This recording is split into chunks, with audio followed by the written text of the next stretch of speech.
kulankan ay isugu yimaadeen golaha baarlamaanka ee maamulka Hirshabelle ayaa ujeedkiisa ahaa ka doodista iyo falanqaynta laba ajando oo kala ahaa qaabka loo caawin karo dadku ay saameynta ay ku yeesheen biyaha webiga Shabeelle iyo soo xiritaanka kala fadhiga golaha baarlamaanka maamulka Hirshabelle. haddaad iga ogolaataan ama guddoonka aad ka ogolaataan waxaan jeclaan lahayn kala fadhiga baarlamaanka xiritaankiisa waxa ka dhiman waqti kooban ka dhiman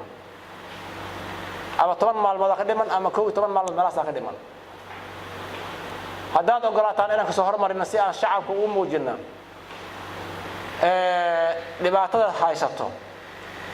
oo maanta shacabkeena waxaas biyaha ay ku dhex jiraan dad ay dhimanayaan dad dhaawacmayaan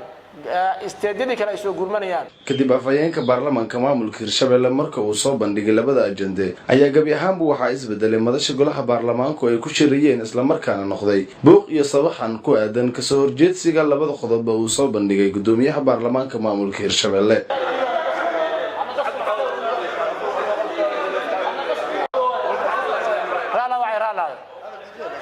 dhimanaya naftooda ay bixaysaa dad ayaa muxuu ahaay dhibaato kala gaartay suuragal muxuu ahaay in aan soo hormarin inta raala wax yar qodobka ugu horeeyay ahaa caawinta dadka ay biyuhu ay ku dhufteen ee ku nool gobolka Hiiraan ayaa gabi ahaanba noqday mid meesha ka baxa ka doodistiisa isla markaana lagu bedelo buuq iyo sabaxan oo golaha baarlamaanku ay ku soo kala tageen kadib markii kala fadhiga golaha baarlamaanku uu soo dhamaaday isla markaana ay u soo bixeen dibadda madasha uu ka dhacay shirka ay la hadleen warbaahinta isla markaana ay tilmaameen in kala fadhiga golaha baarlamaanku uu xiran yahay walow gudoomiyaha baarlamaanka maamulka Hirshabelle uusan shaacin inuu xirmay kala fadhiga golaha baarlamaanku baarlamaanadii dawlad goboleedka Galmudug Puntland Jubbaland dawladda federaalka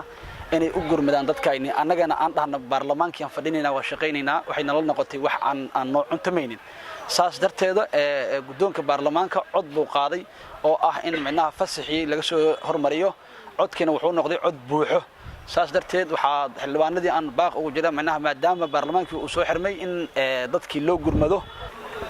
waxaan idin ka codsanaynaa wasiirada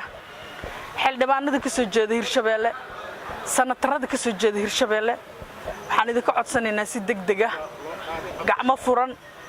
inaad ku soo gaartaan garab weyn la idin kaga rabaa meesha ay dhibaatadu ka dhacayso anagu ku hadlayna codka xildhibaanada Hirshabelle maamul goboleedka Hirshabelle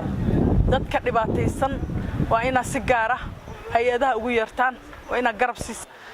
guddoonka anaga maanta hogaamiyo oo maaragtay aan dooranay codkeena ku yimid saddexdooda gudoomiye Cabdi Xuseen gudoomiye Canab iyo gudoomiye Sheekh Ismaan Barre Maxamed saddexdooda waxay ka soo jeedaan deegaanka Hiiraan maaragtay magaalada Beledweyne way nooga aqoon badan yihiin maanta meesha dhibta iyo rafaadka uu ka socdo ayagana waxay rabaan maanta inay afka ka hadlaan oo maaragtay ay dhahan dadka loo gurmado inay tilaab qaadaan ma rabaan maaragtay nin walbana qolkiisa ayuu maaragtay arkudhishinka uu ku dhex jiraa waxaan leeyahay madaxweynihii waa u jeedaan biyihii ayuu dhex taagan yahay saddexdiina waxa tiin saddexdii ku soo xigtay war hurdada ka kaca waa hurdaysaane haddii kala maalin maanta ahayn ay waagu idinku baryayaa waxaan idin sheegaynaa maanta haddii aad gurman waysaan codkeena ayaa ku timideen waxaad gashaan iyo waxaad gudaana waa idin jeednaa Cabdi Ahmed Maclo Cabdi Zaki telefishinka caalamiga ee bulsho Jawa.